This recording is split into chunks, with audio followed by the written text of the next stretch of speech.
Alrighty, folks, welcome to one of my favorite shows of the month. That's right. It's time to get spicy with Amy Dingmann.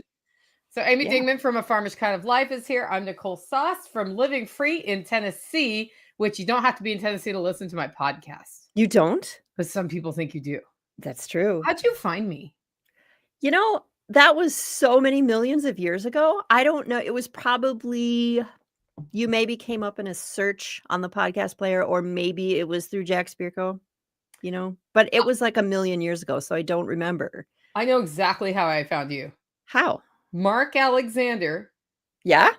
Was like, hey, I want to drop off meat because I appreciate what you're doing. Never met the dude before in my life, right? Okay. I'm like, bring me your meat. He's like, there's this lady. Her podcast is called A Farmer's Kind of Life. You have to check it out. I think you guys would be like, we really like each other. Really? And then I went and checked you out. Wow, that's so cool. Yeah. I didn't know that. Yeah, so that's why I know about you. I probably would have found you anyway, but eventually. Yeah. But he was a really good connector of things. Yeah. So yeah, that's cool. Yeah. By the way, Mark Alexander ended up being a pretty good friend. Yeah. So yeah. That's how it works out. It is how it works out. Well, so it's snowing, huh? There is this thing that happens that when you and I have a live stream scheduled, apparently it snows on my farm. And I don't know what to think about this, Nicole. The last time we had a live stream was Halloween, wasn't it? Yeah.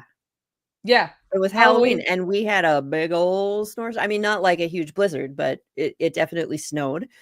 And what happens here in Minnesota is when you don't have snow for a long time, then that first snow, nobody can remember how to drive. Nobody can remember how to do life, and then we have a couple snows and people kind of work into it again and it's fine.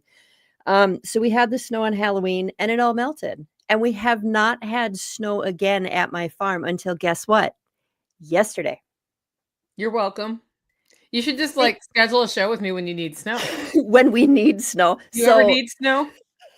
I mean, I don't know. Sometimes can I pick the kind of snow that it is? Like the, like fluffy, just not like heavy, wet, heart attack, slush, kind of that snow. I don't want that snow. But here's the thing. Now the snow is gone. The sun just came out like 2 hours ago, and now the snow is gone. So thank you. You're welcome. You are powerful. You needed precipitation, right? I did. We do. We do need precipitation. So I will take it. But the cats were very upset. They were like, what is this? Why do you keep doing this? I said, it's Nicole's fault. It's not mine. They're like, they were. That's exactly, because some of them are like new, they were just born this year. And so they're like, we don't know what this is. I don't know what this is. By the end of the winter, they're going to be like, whatever. Yeah. They'll be so badass. It'll be crazy. Yeah. I mean, I'd probably be that way too if I was going barefoot in the snow. That's true. I never thought of that. So I have to confess, I've always gone barefoot in the snow for the following reason. I heat with wood. Wood is outside and not inside. And if it's the middle of the night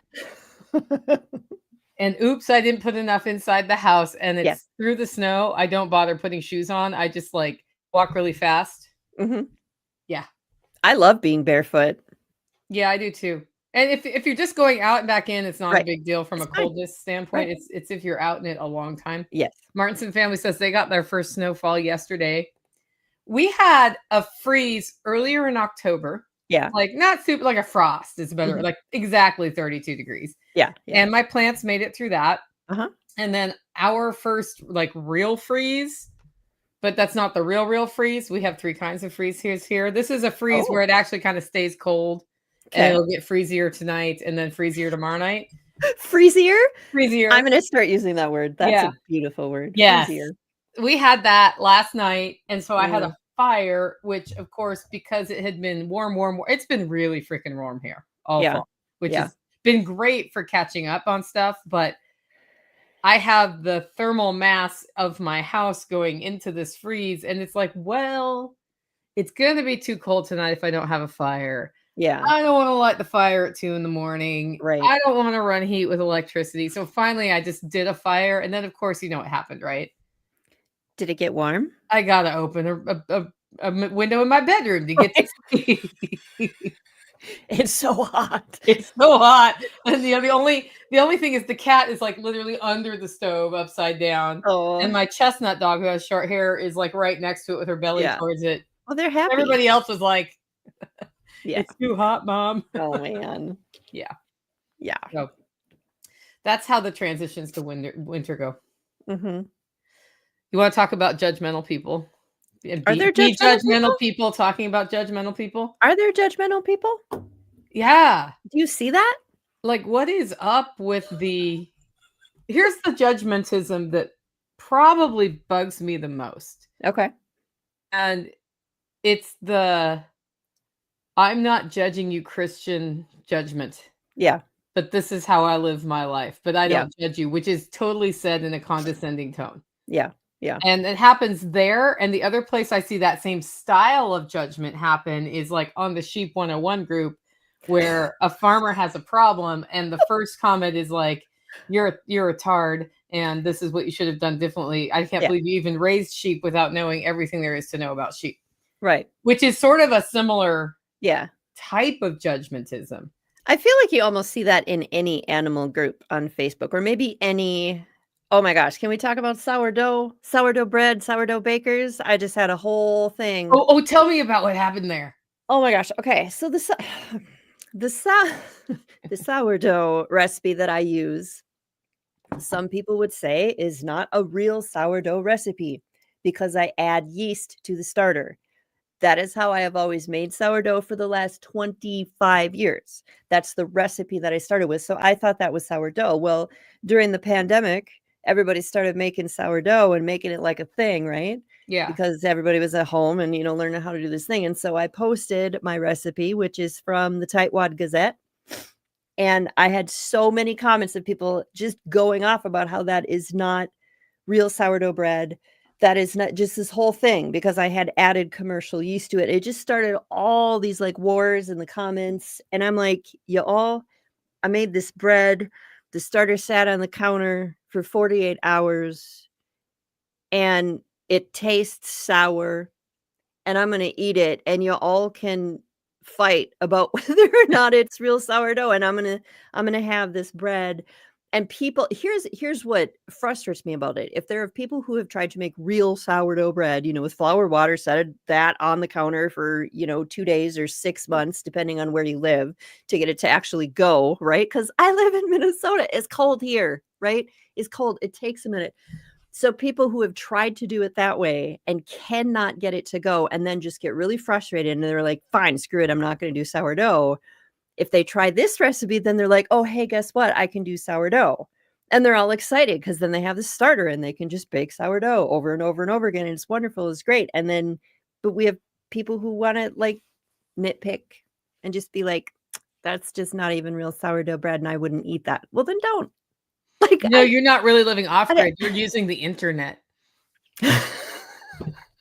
Well, I mean, there's we could talk about like anything. There's going to be somebody who's going to be like, you're not doing it the real way.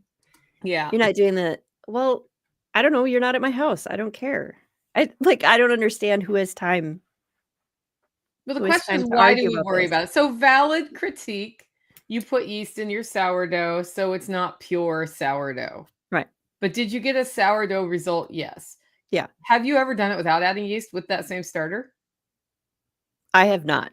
Oh, I bet you could. It would just take a lot longer. I could try it.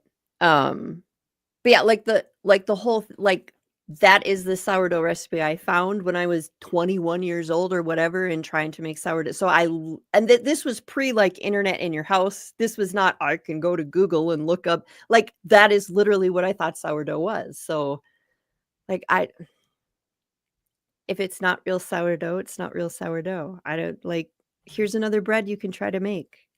Do it or don't do it. Yeah, it tastes like sourdough. Yeah, and then I was like, I wouldn't make a peanut butter and jelly sandwich on this. Like, it's definitely sour. And then I had people who were like, oh, you should totally make peanut butter and jelly on sourdough. I'm like, you're missing the point. You're missing what I was trying to. It's fine. So Jokerless says, afternoon, ladies, who wants to come shovel us out because it's our fault that it's snowing. It is our fault. How much snow did you get, sir? Yeah, that's a good question. Preparedness HQ says, hey, new subscriber here. I'm not sure to which channel, but welcome to one of our channels. Hello. You should subscribe to both, though. So Farmers Kind of Life and LFTN. You absolutely should. Yeah. Martinson Family says, hypocrisy is often detrimental to successful adulting. The other thing is, when somebody's ready to hear the critique, right?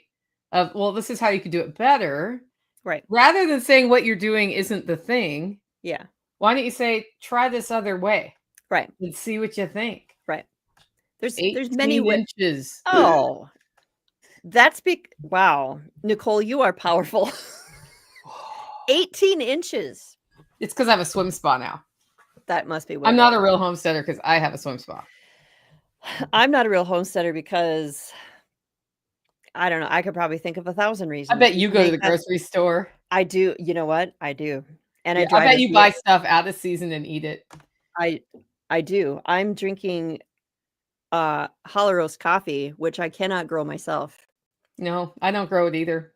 And I'm the one who roasts it. We are not real. We are not real. We're not even here. We're a figment of people's imagination. I don't know. Yeah. Yeah. So rather than just say, hey, you could try it this other way, what do you think? It's, that's not really sourdough. That's not really homesteading. Right. And I think, what do we learn from that? How do we not take on the negative of that? Because that's the part that's it's like, I don't usually take on negative stuff. Yeah. But I will admit, when I see the judgy stuff, I have a moment of twinge, and then I'm like, you can't participate in that, and I walk away. Yeah. It's that moment of like, why do I get that moment of twinge? Right. Right. Yeah. Which is a fabulous question. Because like, how do you stop it? Yeah. Because when people say stuff like, there's no real sourdough, or you're not a real homesteader, or you should do it this way because that's, the better way to do it. Not even that it is the better way. It's just the way they've done it. Like, then when we get frustrated with that, we're just like perpetuating this cycle of, now everybody's just angry about like whatever. Yeah. I don't know. You know who does a really good job at this is Joel Salatin. Yeah. So people will come at him with whatever critiques of other people. I've seen him do this, like whatever personality isn't really doing the thing. And he's like, oh, I don't take sides and stuff like that. I think X about what that personality is doing is awesome. And he just does not engage in the gossip. This is something to shoot for. This is like, and just watching him just be completely great at that. And I think that's why, I mean, like, he's also had his people go after him.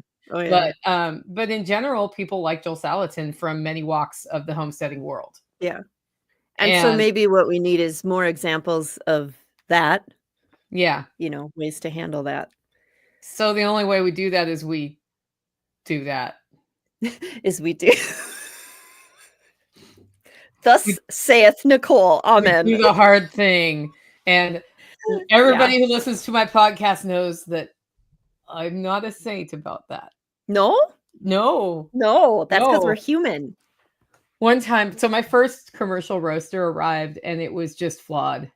Yeah. And I had a really hard time getting them to understand what was happening and fix the issue. And I was 6 weeks in. And I do this podcast, and I basically, and at that time I was not live when I podcast. Yeah. I go off on a 15-minute rant about how I hate them. And I hit pause and I went out, I got a glass of water, and I came back in and I went back and erased all of that. I was like, I probably don't need to put that out into the world. And then I was like, and then the podcast, it's like, I'm really frustrated because of this thing rather than like the 15-minute diatribe. Yeah. Yeah. Sometimes you feel like you have to get it out somehow, though, like maybe that's how you process that by just like, but it definitely doesn't need to. Well, I just thought like, okay, what if they hear it? Right. Am I ever going to get my roaster repaired? No. Never. No, that's not going to do me any good. And I might actually keep people from buying roasters from them because of this. And I'm not 100% sure I should. Yeah. Right. So it was a whole moment for me when I realized, oh, I have to be careful what I say. Yeah. Erin is in the house. Hello, Erin. I don't know what this is about, but she says, make your own page and then post it. there. I think she was talking about when people are saying you're doing stuff wrong and I have a better way to do it, well, then make your own page and do it post the it better there. way, and then be like, hey, try it this way, and I'll go Yeah. look at your thing, and you're not telling me I'm doing it wrong. You're like, hey, and another thing. Yeah. Like, Yeah. and another thing, people, instead of undermine. Yeah. If somebody asks you, am I doing it wrong? Like, Right. obviously, and you think, I mean, I guess there are times when things are wrong. Right. Like rubbing your chicken with its own poop while it's being, processed and then cooking that and serving it without any sanitation is probably not a great idea. You didn't think I was going to go there, did you? I was like, that's not where I thought you were going to go, but you did. And that's a great example. That definitely, I would say, would warrant, saying, But then maybe it's how you say it, I mean, because there's 40 different ways you can say something, and like you don't have to be a jerk about it. But then, maybe saying I don't think that's real sourdough is like that's just a statement. Like, why do I take that personally? I don't know. Because what if it's like it's not real sourdough? I don't know. I don't know is there a definition of sourdough? You did ferment your starter. I did. And that makes it sourdough. The fact that you augmented it with quick yeast, I don't know. Is there like a panel of sourdough experts somewhere that define where the line between unsourdough and sourdough is? Somewhere Somewhere I'm sure there is. Yeah. If there's not, there will be now. We should be the panel, and then we'll declare it sourdough. We could be the panel for many things. Who is a real homesteader? We could be the panel. Yeah. M is in the room, and Pippinized has made it. Howdy, howdy. Every time I see Pippinized, I just think of rubber ducks, and the picture there just there they are. Yeah. So you have branded yourself, sir. Perfect. Okay, so the world's a little weird right now. It's weird. It's always weird. But, I flew out of town to a place where I don't usually bring my firearm. Uh-huh. And the morning I left, the little voice said, you should bring your firearm. And so then I did all the things you need to do that. Yeah. Texted the person, hey, I'm going to be bringing my firearm.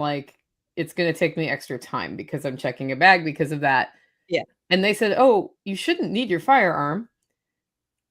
And I was like, but the little voice told me to bring my firearm. The little voice must be listened to. And I think it's just because the world is weird. Now, I did not need the firearm. Mm-hmm. But is that because I didn't need it? Or is it because I behaved differently knowing I had that in wherever I was? Right. Mysteriously. Yeah. You always wonder. Yeah. But because you can't go back and do it again. You can't be like, dang it. Yeah. Right. And by the way, flying with a firearm is an enormous pain in the neck. Yeah. But not terrible, but yeah. I almost got stuck at my destination and couldn't leave because they didn't like the case on the way back that was approved on the way down. Go figure. 2 is 1, 1 is none. I had a second lock. And I'm like, okay, now do you like it? They're like, no, it's fine, ma'am. I was like, sweet. Oh, gosh. So glad I had that there. Yeah. Yeah. The little voice also told me to bring that second lock that morning. So little voice is right about one thing. Yeah. Yes. So how are people responding to the election and all the stuff up there at this point? Like in person or online or just I mean, like when you're out in the world, because I think the online hysterics are not worth looking at. Yeah, I would say where I am out in public, I would say people are over it. Yeah. There was way more stuff going on online than anything I saw in person. Yeah. How about where you are? It's a nothing burger here so far. I have seen people again online post pictures of people dressed in black carrying red flags with swastikas on them and saying this is actually happening and people are marching in the streets dressed that way. Really? I think it was Ohio. And I almost responded, and it's one of my left-leaning friends, and I almost responded with who's wearing these black masks doing this? Is it left or right? Like, you can't even know. Yeah. And it was as if this is Nazis coming out of the woodwork sort of thing and walking in the streets. And I was like, Oh. I feel like that could be a protest in either direction, first of all. Yeah. It could be like, yay, now the Nazis can take over, or it could be like, Nazis are going to take over and this is what it's going to look like. And it's very theatrically done. You know what I mean? Yeah. And I have stereotypes about political leanings of many people in theatrics, although not all. But that's my own stereotype. So I don't know. So I've seen a lot more of that than anything actually physically happening. Yeah. Yeah. Agree. And I wonder how it'll go in January. We shall see. We shall see. Yeah. Yeah. It would be interesting. Like, I don't know, if the internet didn't exist or if social media didn't exist, it would just like, yeah, there's so much that's happening online and you just get, you're scrolling and you're just seeing all this stuff. You're like, holy moly, the world is just blah. And then you walk out and you're like, you're like, hey, everybody's just stressed out about how expensive Thanksgiving dinner is going to be this year. Yeah. That's what I see. Right. Yeah. Yeah. My cow went up. It's usually $1,200. It went up to $1,900. Oh my gosh. For the year, which again, not the end of the world, but that's a big jump. Yeah. Yeah. And my taxes went up about 30% on my property. Yeah. People have been talking about that here a lot. Yeah. Yeah. Just like, what? Luckily, my homestead's not worth very much. To somebody else, maybe. I mean, it's worth a lot to me, but yeah. On paper, this thing isn't worth very much. Rosie, welcome. So, I don't know. So I will say, like, most of the weird stuff I see out in the world, like for real, are animals being dumped by people who can't afford their animals. Oh, thumbs up. So far, we haven't had any abandoned horses, but that happened in post 2008, that people just let their horses go in the woods. Oh, really? Oh, yeah, that was fun. Oh, wow. Then they trample your garden if you don't fence yourself off from the woods. And a lot of stress about how am I going to make ends meet, or can't find housing, people saying they can't find a job. Are you seeing that stuff near you? Saying they can't find a job? Yeah. No. Okay. Everybody's hiring here. Yeah. So you gotta find people to work. While everybody's hiring, also people aren't finding jobs in my area. So. It's all very strange. Yes, it's a strange world. It's a mad world. It's a strange world. I guess there is a little bit of that, because there's like everybody's hiring. And so in some places, in people that I talk to, they're like, we can't get anybody to apply. But then in other places, I know people who have applied and applied and applied and applied to places that are hiring and hiring and hiring and hiring and cannot get hired. And it's not like something that, we're talking like grocery store and house cleaning and stuff like that, where it's not like you don't need a degree. You don't need, 17 years of school and this and this and this to walk in and say, I'm here for this job. It's yeah. And they're not getting hired. And they're like, why are they hiring if they're not hiring? And so there's a little bit of weirdness with that. We've had conversations in different groups that I've been in about, like what's the story behind that? Is it that people have figured out they don't actually need, they figured out how to run short, or, we can put on some tin hats and, There's a theory that there's some sort of subsidy that businesses get for adding jobs. Yeah. So they have to show that they're looking for people. Right. Yeah. But I haven't dug into that at all. So I don't know if that's true. Somebody just randomly said that. Anarchy, hello. I haven't seen you in ages. Minnesota. That's why it's because you're here, Amy. Did you make your caramel apple pie filling yet, Anarchy? Oh, that's a good idea. I just put out a video for that yesterday. Oh, I am responsible for 2 desserts for Thanksgiving next week. Well, there you Because go. it's not at my house like it usually is. I'm going to somebody else's house. What a deal. Yeah. So caramel apple pie could be a winner. It could be. And I did find that apple pie recipe unlabeled in this box of random recipes. So, okay, guys, All here's the recipes. a piece of LFTN history here. This was a cigar box that got cut down to hold recipes. And my grandpa's and grandma's recipes from the restaurant and just life are like all in here, handwritten. And I could not find a cheesecake recipe I wanted. So Amy got to watch me go through all of this until I got to the one with no, I'm like, this has no title. And I started reading the agreements. And I'm like, ingredients. And I was like, oh, that's apple pie filling for sure. Yep. Yeah. We both agreed on that, right? Yes, I think so. Yeah. It should turn out. But I should do something with it. Also, you could get 2 cigars for 15 cents and 5 for 35 cents. That is a piece of history. It's like, got a duct tape hinge. Yes. I don't know that I've ever replaced that. That thing's old. I think it's awesome. Yep. Oh, Anarchy says, nope, we'll check that out this weekend. Need to pick up the ingredients. I'm going to the store this afternoon. Yeah. And I'm hoping it isn't mobbed. Tactical's like, we could carpool because I have an appointment in town. I'm like, listen, I'm going to the store. I don't know how long it's going to take. You want to get home before dark to put the sheep to bed. Thanksgiving is next week. He's like, oh, I'm going to drive my own car. Yeah. Yeah. Do you have to pick up a lot of stuff? I have a lot of errands that have a lot to do with. So this is the new Hollow Roast BB, and this is it's coffee in a tin, and that's the. Can you see it? Yep. That way, yeah. There you go. So just got them engraved. Yep.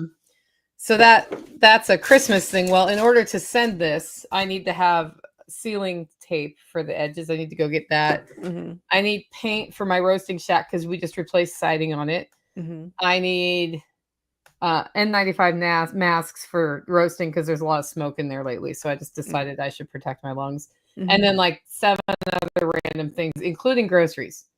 So I'm going to start with groceries because it's the most painful. It is painful. And I've got I already have chocolate chip cookie makings here. I got to get cheesecake makings. I've got to buy a ham because I'm cooking a ham. I already have potatoes for mashed. So mostly I don't need much at the grocery store, but I have to go in. Yeah. And then when I was in a grocery store on my way back from the airport Sunday, and people are already in stressed out Thanksgiving mode. Really? And I really think it's a budget thing this year. Like people were there. They looked really freaked out. I had to go to 2 stores to get heavy cream, of course, because they were out of heavy cream because it's really? This is the season we run out of heavy cream. Yeah. Which was the only reason I was there. I was like, I want some cream for my coffee, and we didn't get the milk this week because I was out of town. Yeah. So. Yeah. So the stress is only going to go up. Yeah. So I've seen this stress before, and I really think it's financial. Yeah. But it makes sense. At the same time, when you do Thanksgiving, everybody does a piece of it. You're gathering. It actually reduces that burden off of one family onto multiple. Right. That's all I got for that. Got any extras? Yes. That's all I got. That's the best way I can think of if the budget's killing you. I mean, that's how we've always done Thanksgiving. It's never been at somebody's house where they do all, everybody has always brought something. So yeah, that was just our normal. So, but yeah, if you were trying to put it on all by yourself or mostly holy moly, that'd be a ton. Yeah. A ton of work and a ton of money. That's. Whew. Yeah, I usually do it based around stuff I've gotten from the homestead. Yeah. Minus the turkey. Mm-hmm. Which means the side dishes can end up being pretty weird. It's like Jerusalem artichoke mash because I didn't grow potatoes or whatever, But this time, it was my turn to host Thanksgiving after being at a friend's house last year. Mm-hmm. But they have family in town. And I was like, well, if you want to host it, I can bring picnic tables because I have some. Yeah. And I'll bring a ham and some other stuff. And then you don't have to, and then you'll have extra people there while your family's there. Mm-hmm. So it's kind of more fun that way. Yeah. So hopefully they don't feel invaded because now, I'm sure, Nicole and 9 of her friends are showing up at their house. How many people do you normally have for Thanksgiving? I've had low side has been 6, high side is 20.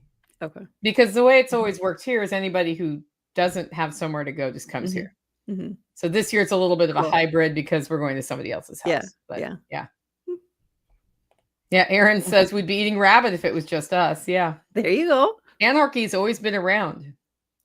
Just doesn't always comment. Oh, okay. Good to know.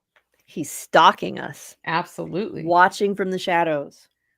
Tech support job. Yeah. Yeah. I mean, I don't have much more to say about the world except for if we do end up in a big war, that's going to suck. I mean, it wouldn't be ideal. Yeah, and we can't stop it. I was going to say, what are you going to do? Yeah. I don't, and maybe that's hanging out like in real life with real people, it's so much different than hanging out online and just seeing, blah, blah, blah, blah, blah, blah, blah, blah. And yeah, so I think if, things do go sideways, I think it will be very interesting based on where you spend your time and where your people are, like if they are in real life or in a screen. And then depending on where your screen friends are, what kind of community it is, I think it'll just be so interesting how that just all flavors or colors, how you're looking at stuff and how you're dealing with stuff. And yeah, which has always been true of everything. But, when you've got potential big stuff going on, then, Yeah, you find out who your friends really are. Yeah. It's kind of funny how that works. There were a lot of people really surprised by the outcome of the election. And I kept asking myself, how could they be so divorced from reality? Because every measure I was looking at looked like Trump was going to take it unless something nefarious happened. Yeah. And I didn't expect him to get the popular vote, but I was wrong. But not surprised, right? Yeah. People just like losing it. I can't believe this happened. I just thought, well, it's probably because they are existing in that online ecosystem that they've built around themselves. Yeah. Or haven't traveled outside of whatever area they live that's all in that direction. But what I saw was a complete lack of excitement for the election in any way. Yeah. I saw a couple of signs out, but nothing like usual. Yeah. Yeah. And so I was like, I think people are just over it. Yeah, I think I would say the closer it got to the election, I would say the more people were just like, I'm just done. Like I just, It'd be really nice. Yeah. Not get 5 text messages from random people who I know aren't really texting me. Right. Yeah. You're not even real. Kamala and Trump both texted me oh my God for the election because I'm special. You control the snow at my house. Obviously, they're going to text you. I am all powerful. You're so powerful. And they both needed my vote in a state where they didn't need my vote. Nope, they needed my money. Did they? That's what they're asking for, really. Yeah. Yeah. I don't know. So, are you hosting Thanksgiving next week? I'm not.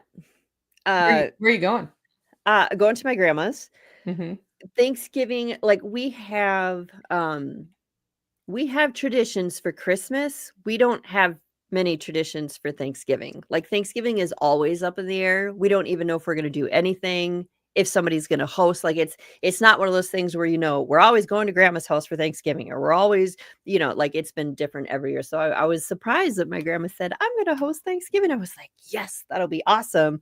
Otherwise we're just sitting at home eating whatever. Like it's not a special day. It's just what's for supper, but yeah, so we're going to go. I think it will maybe be myself and the oldest kid. I don't think he has to work, but otherwise, husband is working. Youngest son is not in the area, so cool. We'll travel and eat wonderful food and have delightful conversation, and it'll be good. What are you bringing? I don't know yet. Oh no, guys, help her out. Well, I mean, I have ideas, but I don't know what the menu is yet. So haven't quite decided. When I posted that caramel apple pie filling video yesterday, and showed a picture of the pie, one of the attendees of Thanksgiving said, "So we can expect this at Thanksgiving then?" And you're like, okay. I was like, I mean, that'd be easy, but I don't know. I'm not sure. Okay. But what are your favorite recipes? Because we promised people recipes today. What are my favorite recipes? I mean, my favorite recipe is carrot pie. That's my favorite recipe. If we do Thanksgiving at our house, which is just, like me and my little family here, I always make sure I make carrot pie. Do you want the recipe for carrot pie? I absolutely want the Do you recipe. really? Yeah. I have it right next to me here. Well, that's good. If Almost you as if you were prepared. I was, yeah. And so you can go to my website, afarmerskindoflife.com. Carrot pie is on there. I think I also made a video for it if you don't want to sit here and take notes, but you should sit here and take notes. So let me tell you, I'm going to read it here for you because I won't remember. So here's what you need. You're going to need 2 cups of grated carrots, 3 tablespoons of butter, a cup of sugar, 3 eggs, a cup of milk, a dash of salt, and a pie crust, unbaked pie crust. The first thing you're going to do, you're going to fry the carrots, grated carrots, fry them up in the butter in your cast iron pan, get them all good and tender. Then you're going to let them cool. Then separately in a large mixing bowl, you're going to beat together the sugar and the eggs. Then you're going to add the milk and the salt. You're going to mix it again. Then you're going to add the carrots into that bowl. You're going to pour it into the crust. Then you're going to bake it. So basically what you're going to have is like a custardy kind of thing with some carrots in it is basically what it's going to turn out as. You bake it at 400 for 10 minutes, and then you turn the heat down to 325 and then finish it off for about 45 minutes, 50 minutes. Yeah, and it's delightful. Put some ice cream on it if you want, or some whipped cream on it if you want, or don't put anything on it. It's delicious. It's all about what you want. It's so delicious. Apparently, it was my grandma's recipe, and my dad made it one year for a holiday. Like, just randomly was like, "Oh, I think my mom used to make carrot pie," and he made it, and I was like, "This is the best damn pie I have ever had. Like, what is this?" And yeah, ever since then. Do you need to use a pie saver on the crust when you're baking it? You can, yeah. Yeah. Yep. If it's getting a little too brown, cover them up. Yeah. I remember eating a lot of whatever Thanksgiving. I was pregnant with one of my children. I ate a large portion of carrot pie that Thanksgiving, an obnoxiously large portion. Sometimes that just happens, Amy. It just happens. It's fine. Delicious. It's fine. Yeah. Yeah. Yeah. You're like, I'll just take half the pie. I'll just have half the pie. Thank you very much. Everybody else can have slivers. And I'll take the other half home with me. Thanks, Dad. Yeah. It's fine. You made this pie for me. Obviously. Well, that sounds almost like good. Carrots meet chess pie. Could be. I've never made chess pie. I mean, I've heard of chess pie, but yeah, I've never made it. But it's delicious. It sounds really good. It's so good. Well, okay, I'm gonna share the pie I plan to make, which is called a cake. What pie is called a cake? Anybody know in the comments? Anybody know? Want to know? Because when I was growing up, I had a hard time remembering what this pie was called because it was called a cake, and that caused confusion in this brain. And I'd be like, and then I'd describe it to Mom, and she'd be like, "Oh, it's a cake." Yes. Nobody's putting anything in the comments right now. Or there's too much of a delay. Yeah. Okay, so this is referred to in my family as the cheesecake. There shall be no other cheesecake, which in my opinion is not a cake. Right? That is interesting. I've never thought of that. Like, why do they call it cheesecake when it's not a cake? It's legit a pie. Like, it's in a pie. Like, I guess you can put it in like that pan that the sides come off, but I do it in like a normal pie tin. And for the crust, it takes 3 cups of graham cracker crumbs.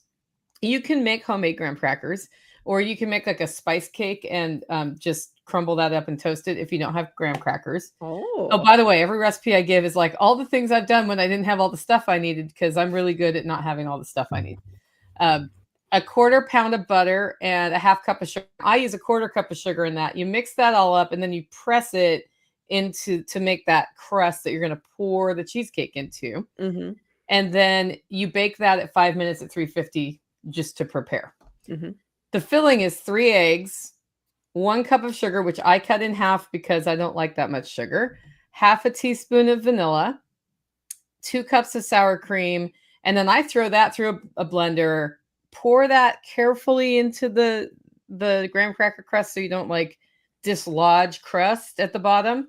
Throw it in the oven at 375 for 35 minutes, and then take it out and let it cool all the way to room temperature. And then I take 2 tablespoons of sugar, and I actually use 2 tablespoons of sugar for this, a half teaspoon of vanilla, and it's missing the sour cream amount, but it's sour cream. So it is going to be probably, let me look.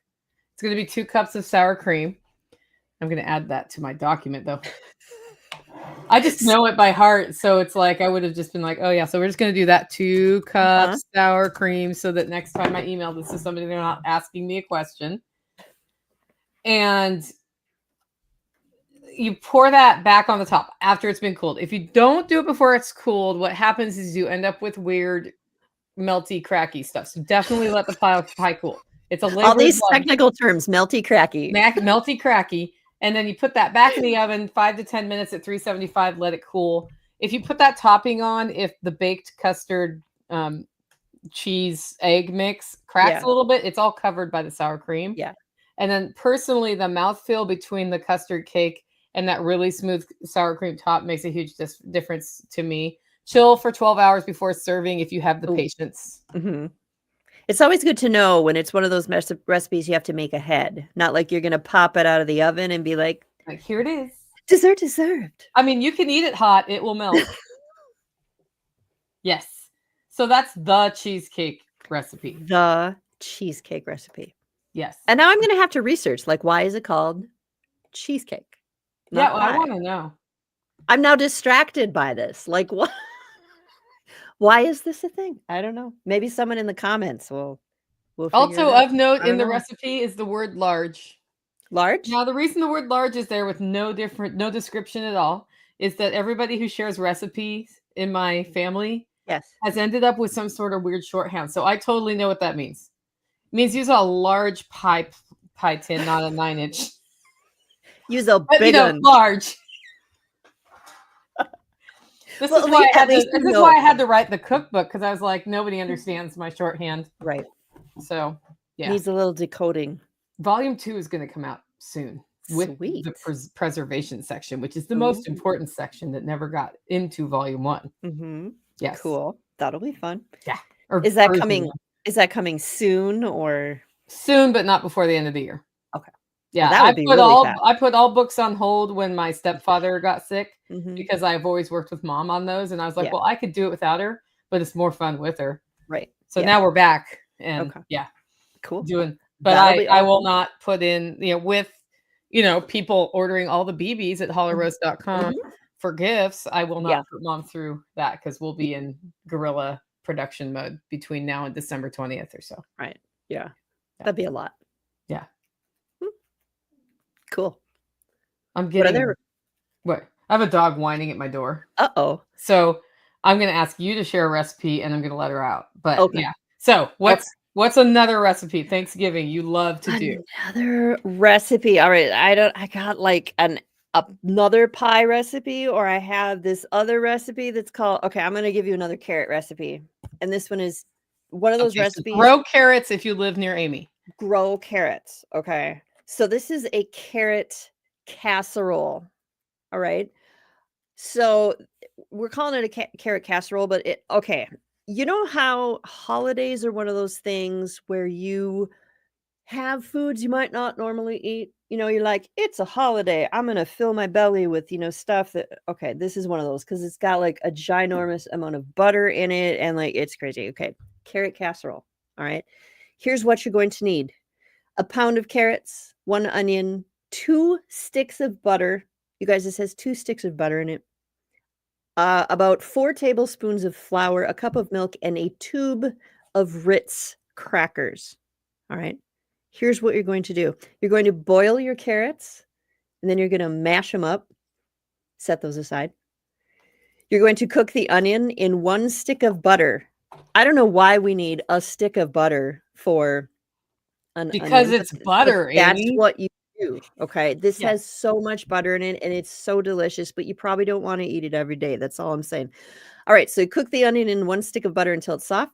You're gonna add flour and milk, you're gonna get that thick, right? You're doing that whole thing, then you're gonna add the mashed carrots, okay? You see what we are going on here? Then you are going to get an 8 by 8 dish, you're gonna butter that up, okay?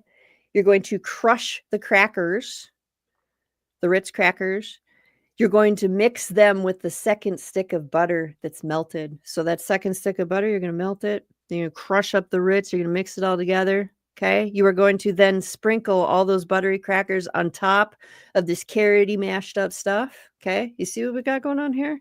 Does it sound delicious? It's delicious. Then you're gonna bake that 350, 30 minutes. I love that recipe. It is amazing. It's also a stereotypical Midwest casserole. It really is, except it's not a casserole, it's a hot dish. Yeah, But I right. called it carrot casserole, didn't I? It should Yeah. be carrot hot dish.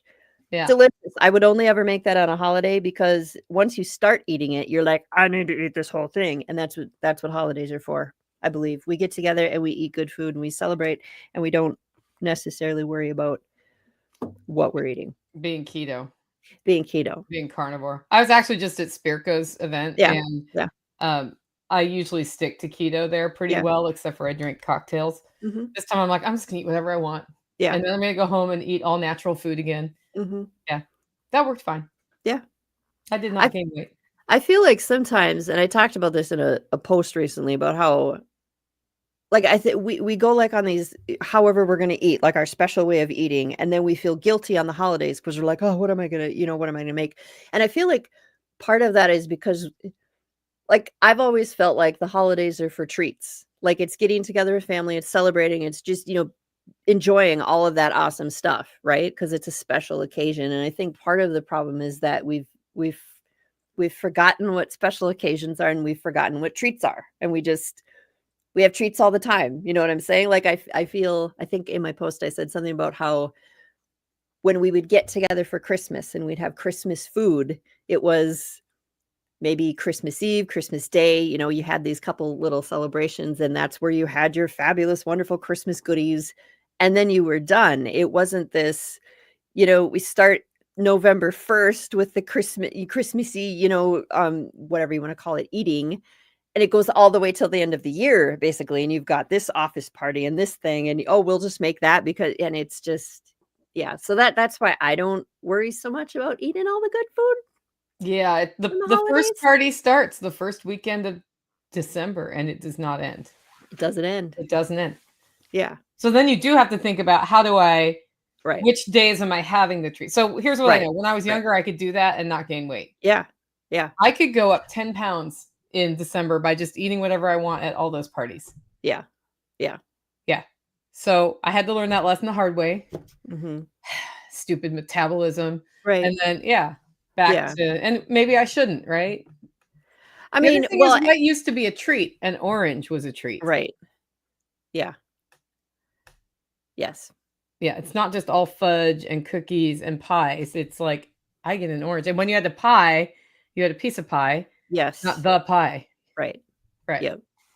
And I that's probably true too because, like so if you're, like, working outside the home or you were like, there's more stuff for you to go to. There's, the office party, there's the someone brought treats this day, like, all of that. So it's different, I think. So, like, I'm home all the time. I'm just like, "Oh, I'm going to grandma's for Thanksgiving. Awesome. We're gonna eat all this great food," and then I'm gonna go back to, what I was doing.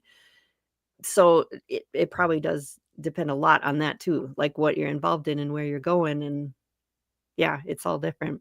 But yeah, the orange thing we were talking about on my page about how, it used to be a really big deal to get an orange, an apple, some peanuts, and a little bit of ribbon candy, in your stocking. Like, that was your thing, and that was a really big deal, and now, you know, people wouldn't now even it's just think of like that. all chocolate. Yeah, Yeah.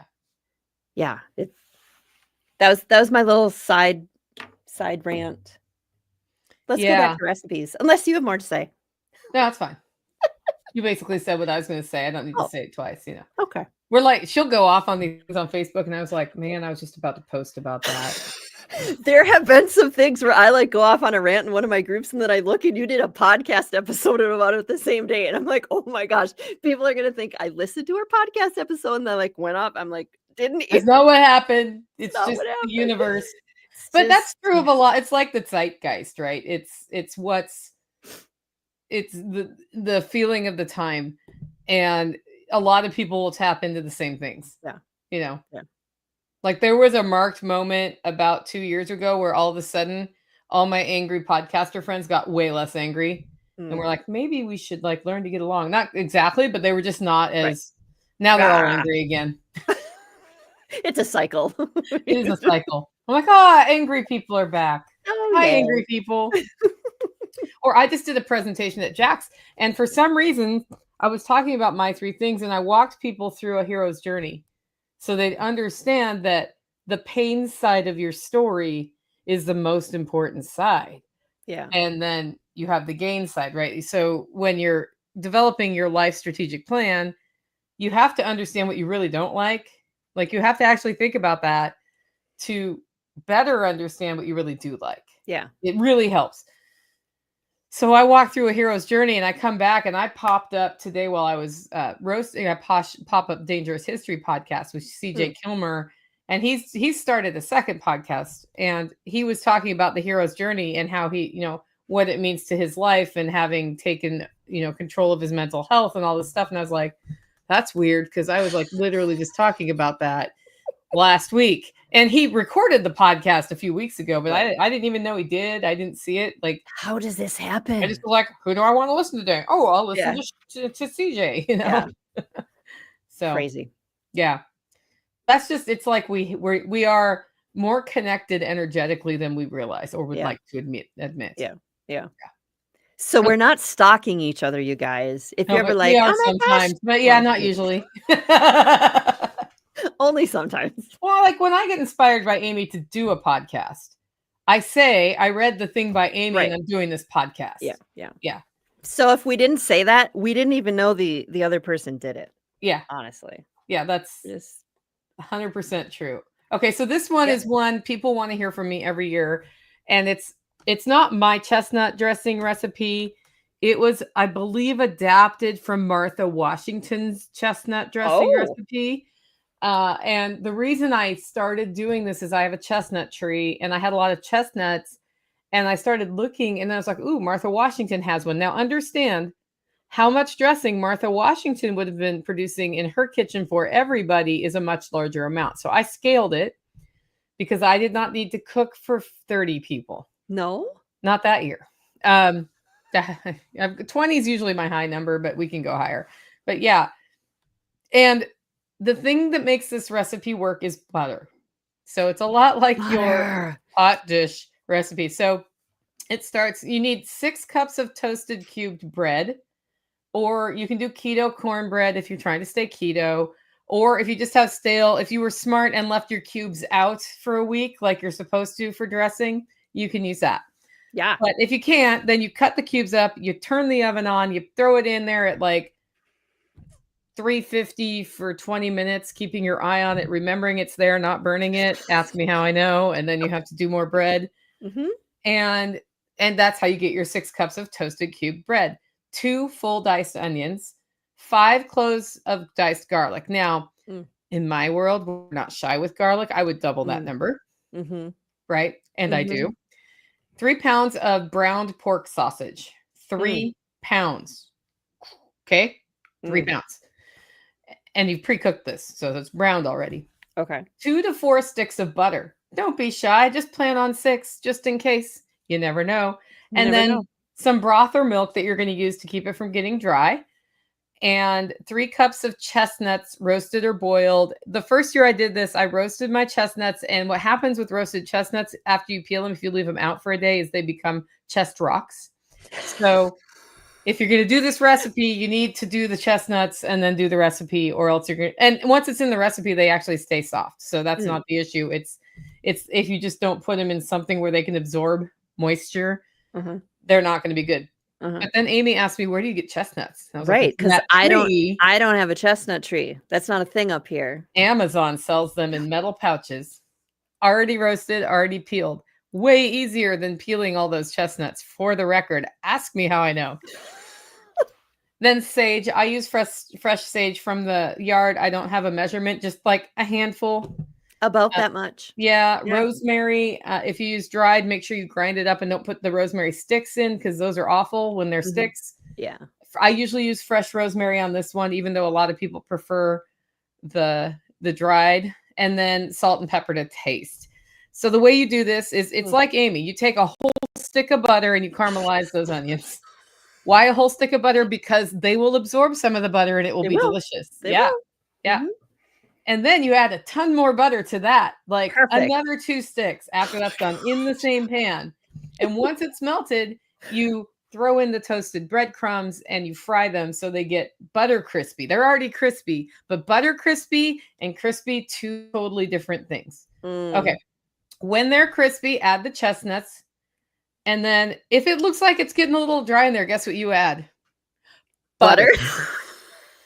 Add more butter. Like, when in doubt, just add more butter. That's just the way it is. It sounds delicious. The recipe can't have too much butter. And then add the garlic. And for like 4 minutes, you just kind of stir that around, and then you let it rest and add less of the rest of the ingredients. And that's like the pork, the spices, all of that, till all of the solid ingredients are in there. Yes. Pour that, when it's done, into a casserole pan. I use a big old 5-quart lasagna pan for this. And then if it looks dry, you actually, that's where you put broth in. A little bit of broth or a little bit of milk. You can totally add butter, though. That was totally acceptable, or bacon grease, whatever. Yeah. You know, you do you, boo, right? Yeah. And then you bake it. Oh my gosh.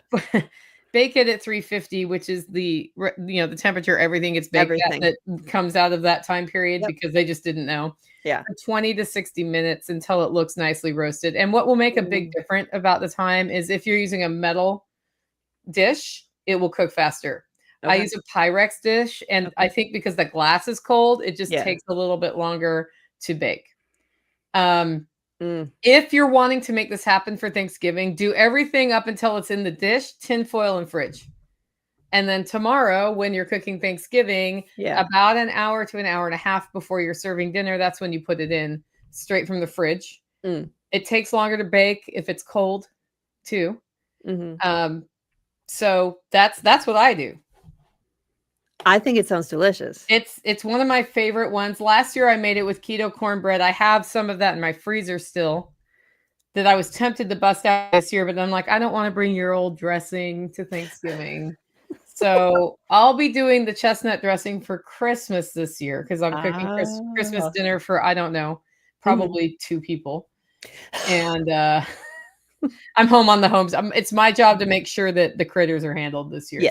Because I got to go see my nieces last year. So I'm looking for tomahawk steaks. I want to cook tomahawk steaks. Yeah. And I do have a cow getting butchered, so I'm going to ask the butcher if they can cut it. Or I think if I just get like the whole rib area, I can cut my own tomahawks. So I just have to talk to the processor. Yeah. And I don't know if they'll be here in time. If not, I want tomahawk steaks, chestnut dressing, mashed potatoes, and probably the cheesecake again. Yeah. Because I really like cheesecake. The cheesecake. Yeah. I'm going to serve the cheesecake. And then I'll just keep it that simple, because again, if there's only 2 people, I don't need 90 side dishes. Yeah. Right. Yeah. So, I think it sounds delicious. Yeah.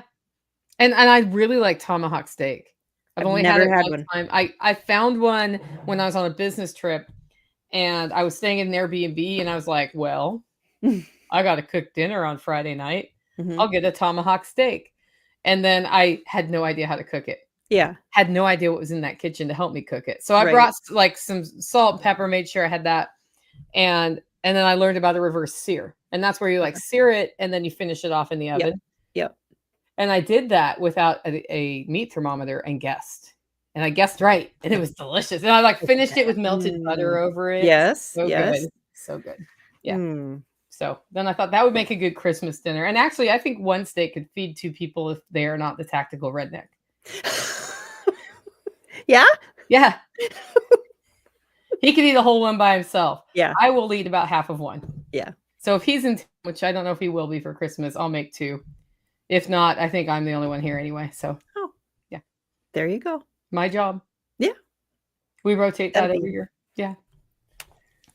Sounds like a good setup. Yes. Cool. So yeah, that's a really fun one. And if you're just hearing this now and it's Thursday before Thanksgiving, you can Amazon chestnuts to yourself usually before it's time to make it. See, I'm thinking about this. I'm like, can I get some chestnuts here? Because maybe I need to try this. Let me look on Amazon. Okay. And what do we want to talk about next? Are we still what on recipes? What do we talk about? Like nobody in the chat is asking us questions. People I know. in the chat, they're probably writing down the recipes. Well, Anarchy wants you to do pie. Are you doing Pievember? No, Maybe I'm next not. Year you could do Pievember. Maybe next year I won't do the soup one and I'll do the pie one instead. Or maybe I will, have things. I had to learn how far ahead of stuff I needed to be in order to get all those videos out in time. That was a learning experience for me. And then realizing when you make soup every day, you have a lot of soup in your house. So there's a lot of soup that went into the freezer, which is good. But like I keep thinking I have a million people here with giant appetites, and I don't have that anymore. So yeah, there's a lot of leftover soup. That's a learning curve. It is a learning curve. But yeah, so they've got they can arrive by Wednesday if you order them today in my area. Oh. So and I usually have slow delivery. So what is this giant link that just came up in the chat? That was the chestnuts, but it wouldn't go on my Facebook because Facebook hates me. Okay, got it. I was like, oh my gosh, what just happened? I just went on all our channels. Got it. So, guys, that wasn't Amy pasting. That was Nicole disguised as Amy. I know. I was like, what did I do? Today. You have all the superpowers, posting the links and bringing snow. It's fine. It's fine. Yeah. What else? My husband. Oh, here's my husband got a deer a few days ago out back, and so I have been making venison stock, and I have some venison roasts in my ham brine to make venison ham because it's a thing. It's absolutely delicious. Yeah. So delicious. Making venison stew. We're having that for supper, and I had deer heart for the first time. I've never had deer heart before. And it was the greatest because I wasn't home when my husband got the deer, and I came home and he's like, here, I saved this for you. And I said, what is it? And I look and I'm like, is that the heart? And he's like, yeah, I thought you might want to do something with it. And I was like, that is so romantic. Deer heart. That you were cleaning out this deer and you were like, I think my wife probably wants to do something with this deer heart. And I did. I wanted to, I've never had one, for supper. So I had that last night. It was absolutely delicious. I ate the whole thing by myself, you guys. Wow. Did you do like the flash cook, keep it rare? How'd you cook it? I did a marinade for a few hours and then butter in a cast iron pan. And, I think like I did cut it into littler pieces and then, like 4 minutes on one side, 2 minutes on the other. And it was absolutely delicious. Yeah. It's like, oh, you can bring me a deer heart anytime. Yeah, they're so good. So good, so good, so good. It was a smaller deer, so it was a small heart. It's not like I was gorging myself on a heart this big, but it was delicious. So it was good to be able to. I'm always interested in those cuts that people don't use as often, I guess. Well, it's because you only get one shot per animal, right?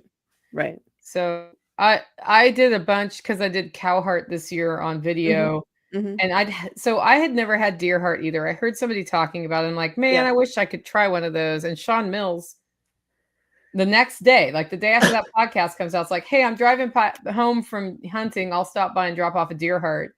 Really? And he was like, here you go, try it out. And it was so good. Nice. Same thing. It was like I flash fried it. I cut against the grain of the muscle so it wouldn't be tough. And so I tried that with a beef heart, which is much bigger, right? Yes. Yep. Delicious. Same way. And then I read that you can do low and slow. And I know that my grandma, one of her favorite stories is, I think it was a pork heart, not a beef heart, that at Christmas, they were very poor. It was in the Depression and they hadn't had meat for months. And the neighbor slaughtered a pig, the neighbor farm, and gave them the heart for dinner. And then her mom stuffed it and went low and slow. And she was like, that's the best Christmas dinner I ever had. And everybody got a little bit of meat. Because at that point, I'm sure they were on like cabbage and onions or whatever they had put up, and potatoes and stuff. So, yeah. I haven't tried low and slow. Somebody else wrote me they crock potted a heart and they called it like, was it tough heart or something? Like it never got tender. Oh, really? Yeah. Yeah. Yeah. I like cooking all that, using more of the animal than, what is common nowadays, I guess, in certain communities. But can you have deer liver? My husband and I had this discussion the other day. He was like, I don't think people generally eat deer liver. But I don't know. You can. I don't know why you can't. Maybe it's the area we live in. I don't know. He was saying he had heard that there were more like liver flukes in deer liver, but that might be where we are. I don't know. So he did not bring me the liver, just the heart. Okay. That's worth looking into. Is it a wives' tale or is there legitimately an issue? Right. Because I can't see why you wouldn't eat. I don't eat liver because I don't like how it tastes. Oh, really? I love liver. So I know. I'll have to look into it. Yeah, I would look into the why. It's kind of like not having rabbits that are harvested during warm temperatures, sort of thing. Like, is that a thing? Can it be a thing? Why is it a thing? Right. Like not eating pork because it could have trichinosis. Well, we've learned something. If you cook it all the way, you don't get that. Right. If you freeze it for 45 days below zero, it doesn't have it. Yeah. So, and also if you don't let your pigs roam wild eating carrion, it also probably doesn't have it. But in the off chance it does, there's a way to get rid of it. But yeah. Well, then it's hard to know, like, I find this sometimes when you're looking up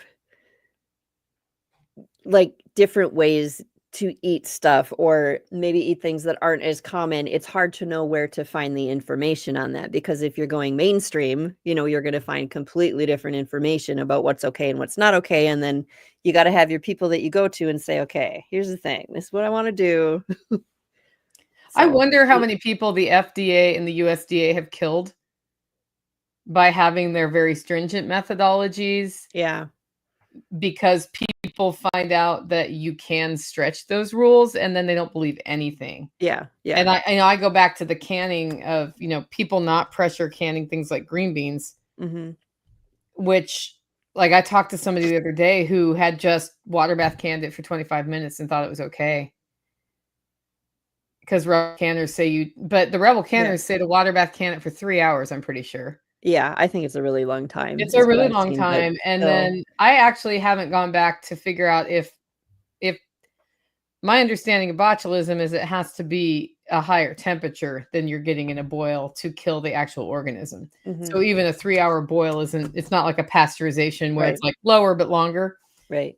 But I haven't gone back to the lab to ask that question. Yeah. Because now I'm curious. Yeah. Like, does 3 hours actually kill the organism or does it have to get up to like 240 degrees? Right. Or 280 degrees, whatever it is. Don't quote me on the number, guys, because I always look at that number before I teach a canning class. And that's the thing. It's like, okay, well, does that work and has nobody died? Somebody's died somewhere, right? But mostly, you also usually don't have that in your canned goods.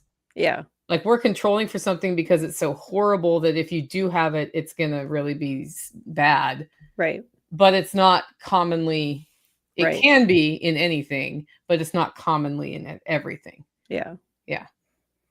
It's the same thing with raw honey and babies. I was like, that's bull. And I was like, oh, I see why. Because they don't have acid in their stomachs yet. Right. Yeah. But how many people, like, that's the thing. Like, how many people are just like, they hear the information and okay. Yeah. And they never dig into it. They never ask questions. Or sometimes what I find is I'm going to purposely go against the advice because I'm just not going to trust anything ever again. And, the government is stupid and the FDA is stupid and the USDA, like they're all stupid. So I'm just not going to listen to anything, that's like the, other extreme side. And It would just be nice to be able to ask questions and get answers from, just like actual. Raw milk not properly handled can legitimately kill you. For sure. Or legitimately make you very sick. Mm-hmm. So that's, again, ask why. Right. How do I know it's been properly handled? Right. Yeah. So, yeah.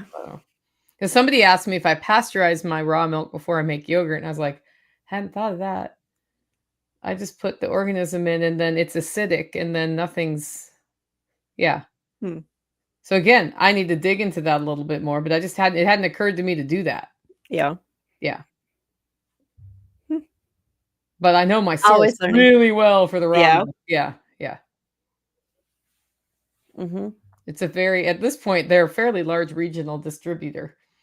Nice. Of herd shares. What are the rules there? Herd share. I own some fraction of a cow. That's what you have to do in Tennessee? Mm-hmm. Mm-hmm. Right now. Mm-hmm. Yeah, and there's every year in the state legislature, there's a subset of legislators who want to make raw milk completely illegal here. Mm-hmm. And then they cite all of these food poisoning cases, and then when you go and look at them, it's like lettuce, carrots, commercial ice cream. Yeah. Listeria. It's listeria usually, and they're like, and that's why we don't need raw milk. And I'm like, but they're not wrong. You could get those things from it. So it's sort of like they're putting two half truths together, trying to get this through. And all I can think is there's a milk lobby situation there. Could be. Money. They're getting money. It's got to be. Yeah. It's all about the dollar. Yeah. So, well, we've gone about an hour. You want to share the cool stuff we're doing and sign off? The cool stuff we're doing. Cool stuff. Are we doing cool stuff? Let's see. I have a podcast, Farmers Kind of Life podcast. I didn't have a podcast episode this week because life got away from me. Oh, you can have this one. Sometimes. Huh? You can have this one. Yeah. But my Tuesday one didn't come out. What else? Got a website where I got lots of stuff going on. Got lots of YouTube videos. I do have a snail mail newsletter that is going through a couple changes right now. Changes in 2025. But if you want to get awesome stuff in your mail, that's not a bill, and is just something great to sit down and read with your coffee, which could be Holler Roast. Whoops, sorry, I have to go that way because this is backwards, and I have this super cool halo of light coming through my window here. Check that out. That's at my website at farmerskindoflife.com. In the menu, it's snail mail newsletters, I believe. You'll find out about that. All right. I'm Nicole Sauce from the Living Free in Tennessee podcast, which I've been considering renaming the Living Free podcast. Ooh. And I am putting that out for feedback. So far, the feedback I've gotten is people feel like they wish it had one more descriptor, but I like to keep it short. Living Free in the Holler was something that was suggested because it ties it to Holler Roast, which is my coffee brand, hollerroast.com. Yeah. And so I'm throwing this out for anybody who has ideas. I do own the livingfreepodcast.com in case I need it. So don't, you can't undermine me because I already got it, guys. But I've run into people think Tennessee is where you have to be to get that. So yeah. So I wasn't smart like Amy. I didn't go a Farmers Kind of Life, which is super perfect for your niche. So good job on that.